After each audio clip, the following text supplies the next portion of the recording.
Today we're going to be looking at a frog.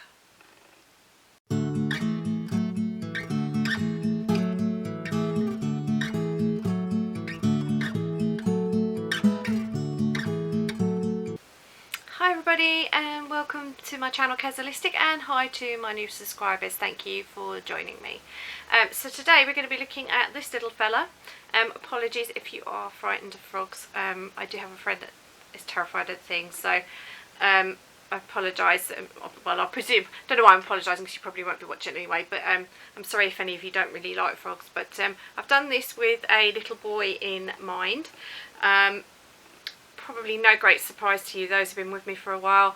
This will be going off to Woolly Hugs for the Belarus project, or Christmas Hugs project I think is the other thing that they're calling it, for children based in Belarus that don't get anything for Christmas. So this will be a toy, and I thought a frog was something, you know, a bit more appropriate for maybe a boy. You know, there's only so many dolls and teddies that, you know, they're alright for little girls, but not all little boys want them, do they? So so this is the little guy. I've stitched the eyes, the legs on first and the eyes, but I've put the eyes in slightly, there should have been a bit that way, a bit more. The legs aren't quite, I'll show you from the back. It's slightly this, it should kind of been here really. So I've put the eyes on slightly skew, but thankfully from the front it's pretty forgiving. Oh dear. The pattern I've used for this was actually a book that was gifted to me for Christmas. Some of you will remember this, which is the Crocheted Wild Animals book by Vanessa Mooncie. Hope I pronounced that right. There we go. And it's full of wonderful patterns. The retail price in the UK is £15, it's $14.99, so I don't know how much that'd be in dollars, I'm afraid, but so that's what her frog in the book looked like. The pattern comes with, obviously there's lots of other patterns in the book for other animals like elephants and flamingos and things like that. It does come with things like charts. I'm going to do this from distance so you can't read it. It does come with charts as well, so if you're a chart reader rather than a pattern reader, it's kind of usable for either or. I'm still really struggling with charts, but I'll get there eventually. The version I've got is obviously in UK terminology. Yeah, it was quite a simple pattern. It consists of all single, doing that a lot recently in my videos, aren't I? I'm getting tongue tied what that's about. So the whole pattern is made using US single crochets, UK double crochets, and it's just basic increases and decreases. It's nothing overtly complicated. If you've done basic amigurumis before, you can do this. So you basically make the top half is basically half a sphere, same with the bottom, and then you single crochet or double crochet them all the way round. So it's pretty straightforward. The arms are made in one piece up to where my finger is, and then the fingers are made separately and then stitched on. The eyes are made basically in the same way as the body, so you've got two spheres, obviously the green one and then the cream, and then they're stitched together, and obviously you've got the pupils which are added on. Well, in the instructions it said to add them on at the end, but I actually stitched my pupils on before I stuffed it. Because I just thought that made it, for me, it made it easier to stitch on. It doesn't matter. I think I must have positioned the pupils slightly differently. I've done something and they kind of look a bit uneven to me, but I don't know if that's just me being a bit picky. So the legs basically are made, there's 4 pieces to the main parts of the legs, so or 2 pieces I should say, 2 pieces for each leg, so there's 4 pieces you make all together, which are identical, which is this sort of triangle here. and you basically do increases, and then obviously it's finished there, and then you stitch the 2 pieces together. So you have 4, these obviously make 4 pieces that you make the same. Then you have the triangle bit of the foot up to there, and then you do the toes separately, and obviously all these bits that are stitched together. So there's a reasonable amount of sewing, not the worst lot of sewing. It's just about what I would call bearable. I don't like doing a particularly lot of sewing because it's not something I'm overtly great at, and as you can see I've got the legs on a bit wonky, so but hey, the child's not going to mind, are they? So that's me finished Froggy. And the good thing about him is he can sit, look, isn't that cute? I like the fact he can sit and move his legs. So the yarn I've used, the bulk of it was yarn that came from Kim, who is Blue Cherub 82 here on YouTube, and I'll link her channel down below. I did do a yarn haul with all the main 2 yarns that I've used that I received from her. So, but I'll go through them again. So the darker green was this one, which I know Kim, if I remember right, said she got off eBay, and it's called HDBB. It's either Chinese or Japanese. I think it's probably Chinese, going by the little picture of the child. And that's the bits and bobs on the back. There isn't, I'm not sure which one number is actually the colour code. I'm guessing the top one, but I really don't know, and I don't speak Chinese, so it does give you washing instructions in English, but the rest of it's all in hieroglyphics, so obviously I can't read that. It's beautifully soft. As far as Kim can remember, she thinks it was a bamboo cotton mix, this one, but it is really lovely and soft. I'm not even sure how many grams these are. I'm guessing they're 50 gram balls. Yeah, they're 50 gram balls. It does actually have grams on there. So 50 gram balls. I've used 1 whole one, and then I'd say probably about, I don't know, just under a quarter. So a reasonable amount, but not a massive quantity as things go. It was nice to work with. Did split a little bit, but was using a very small hook, which was a 3mm hook.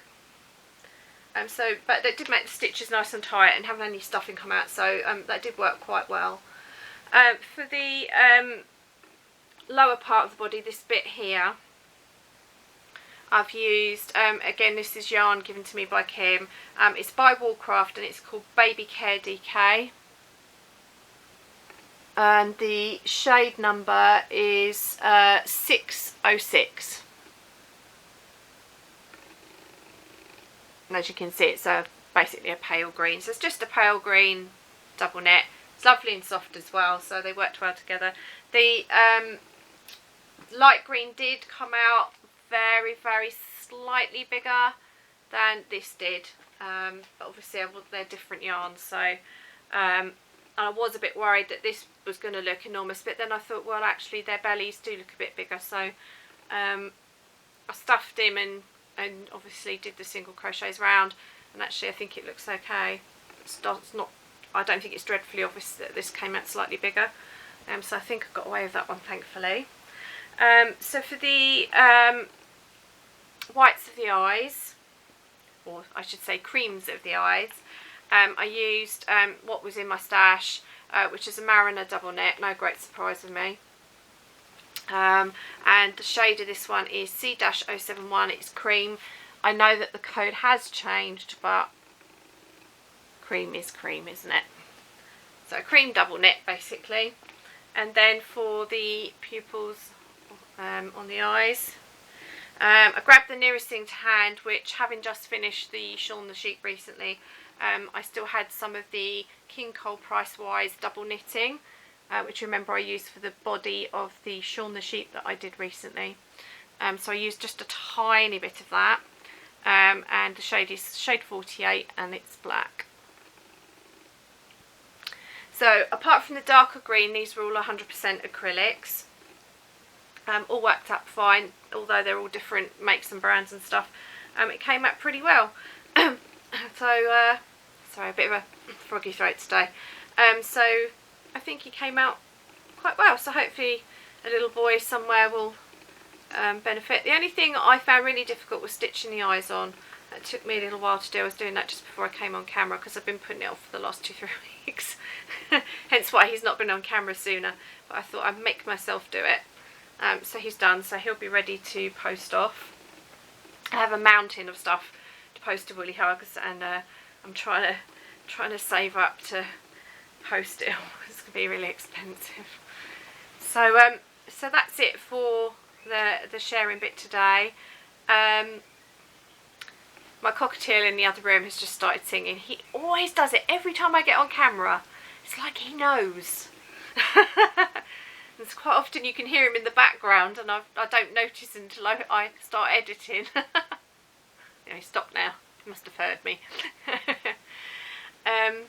Yeah, so you may have noticed I'm a little bit more glammed up than the usual me. And that's because I've been to a funeral this morning, which I think I did mention in one of my other videos. So that went well. It's a very nice, just a really nice service. There were quite a few people there, considering you know, he was in the older generation, shall we say, to put it politely. It's very sad, but it went really well, and we all went back to the local pub, and there was they put on a bit of, you know, spread like sandwiches and stuff for the wake, and because he was my mum's next door neighbour, I've known him since I was a child, and all the other neighbours surrounding are all lovely, so we all sat down and basically chatted, and some of them I hadn't seen for nearly, well, one couple I hadn't really had a chance to speak to for nearly 20 years, so it was a big catch-up time, so that was really, really lovely. So it was kind of a blessing in disguise, if you know what I mean. I just want to say you know, with the news that's gone up, I'm recording this on Tuesday the 23rd of May, and I just want to say, obviously I've got Jan and Kelly in Manchester. They're both fine if any of you are worried, but I just want to say that my heart goes out to everybody that is affected, both directly and indirectly, with the Manchester terrorist attack. I actually did think about not doing a video as out of respect, but then I thought that if I didn't do it, then the terrorists are winning, aren't they? And I don't think we should stop our normal lives, because I think that's disrespectful to those who have died. And also I was showing something that's going to be destined for a child, and it was children that have died alongside the adults, and I just felt, I don't know, it seemed right to do it. So I hope I haven't offended anybody, and if I have, it's really not meant that way, because life does go on, unfortunately. But it is terribly, terribly sad. My heart does go out to those affected. So I'm going to end this here. Obviously it's been a bit of a strange day with the terrorist news, and obviously attending a funeral as well. I am going to be recording another video immediately after this, but I'm not sure when that's going to be, the next video or possibly one of the ones for next week, because it's a gift for a family member, so I can't put the video up until I know they've got it. So that will be the next video that I'm going to actually physically record, but what will be up at the weekend I'm not too sure. I haven't really had much chance to think about it today, so please bear with me. There is still stuff to show you. I am still working on stuff, so there's still plenty to come on the channel, is basically what I'm trying to say. So I'm going to end it here. So thank you for joining me, and I hope you're all well, and just remember to stay safe, and until next time, stay well, happy crafting, and remember to stay true to yourself. Bye.